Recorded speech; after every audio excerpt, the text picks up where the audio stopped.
All right, it's the top story in the world of MAGA. Donald Trump's 2024 bid is officially in the books, and our next guest was behind it all. Joining us now, former senior advisor to President Trump's 2020 campaign and 2016 campaign, Jason Miller. Jason, congratulations on a well-done event.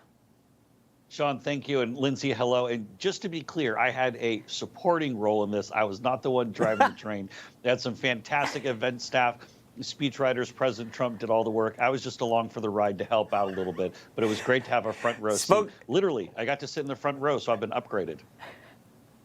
Something spoken like a very long time Trump aide that knows how to give credit to the right people. Anyway, I just want to walk behind the scenes for a second and give the audience an understanding of two things. One, the speech. I think everybody was surprised on how disciplined it was, on how on message it was.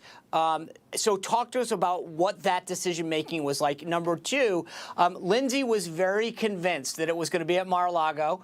She was right. We actually asked President Trump on the show the other day about it. Why Mar-a-Lago versus, say, a big rally? Well, I think Mar-a-Lago, number one, you have the convenience. He controls the event location, and so you can move anything in, doing it at your own timetable. You're not worried about going and seeking new permits or competing with, say, a concert that's going to be there. He can basically do whatever he wants at Mar-a-Lago and have a massive event. That's a great thing about owning a ballroom, which I don't own a ballroom, but he does. So he can put that together. So a couple of objectives really with the speech. Number one, we wanted to speak to, obviously, the folks who are the sometimes Trumpers. Lindsay broke it down well before, where there are people who voted with him sometimes. Maybe they're not sure if they're going to be with him. He's run for president twice before. He served 4 years in the presidency. It was incumbent upon him to lay out that forward vision, what he's going to do the next 4 years. A lot of that's going to be reversing America's decline. That's going to be fixing our economy, make us energy independent again, addressing the 9.1% inflation rate, worst in almost 50 years, that we're at under Joe Biden, plus being terrible on the world stage. So that's one universe. But there's also important, Sean and Lindsay, President Trump really needed to send that message to his committed base, the people who have been with him all the time. Make sure they know he still has the eye of the tiger, that he's focused, that there's a clear forward vision. That's why you saw a lot of the rhetorical devices, such as your campaign being your voice, about taking on the Washington establishment, the longer runs, as Lindsay pointed out, on term limits, which was a standing ovation, by the way. A lot of talk about the establishment and the swamp. So there were a couple of different parallels that he was running in the speech, and he wove it together as only President Trump can.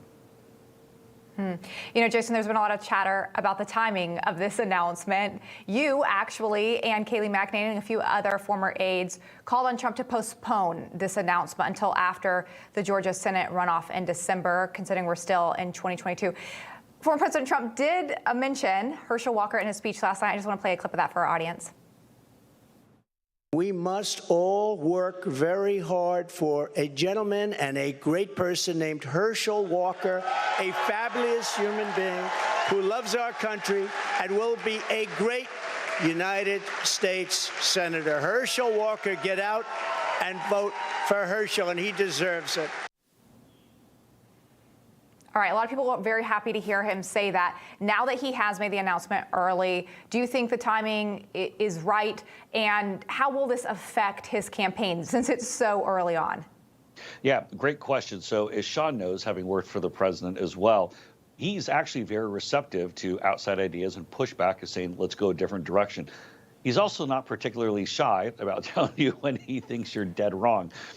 Now, ultimately, what happened with Arizona and Nevada was unfortunate. We did not win either of the Senate contests in those two states. And so then the battle in Georgia did not become about control of the Senate, which was my biggest concern. It's a very important seat. And we heard President Trump speak to that last night. He already recorded a video for Herschel doing some other things. But we're not talking about the balance of the Senate. But President Trump had, I thought, an interesting take. Coming off of the, I guess, the swirl, so to speak, of the midterms. We win back the House, fire Nancy Pelosi. We very much do not win the Senate, which is a whole other conversation. Don't get me started. President Trump said we need to get some energy and enthusiasm back in the Republican Party. We need to give our folks a reason to be optimistic. Let's put the focus back on Joe Biden. And guys, if you watched any of the Sunday shows this weekend, Democrats in the media are terrified to talk about Joe Biden now that he can't hide behind the midterms. Hey, Jason, I got 30 seconds left. Let me ask a question. Last night, he didn't go after his opponents. The tone, I thought, was great. He focused on the accomplishments. Was this a one-off speech, or is this a new tone?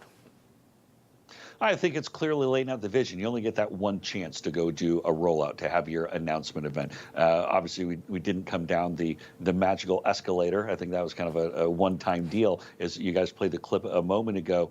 But he had to set the tone about what his vision was. You only get that chance to come out of the gate and say, here's what, because if he had wandered, if it made it more of a rally speech, for example, people might have misperceptions about what the seriousness was, what the focus was. He showed last night how serious he was. There'll be plenty of time for fun rallies and things like that. I imagine the next one will be a little bit of a suns out, guns out party. So that's just my speculation on that one. But last night was exactly what he needed to deliver.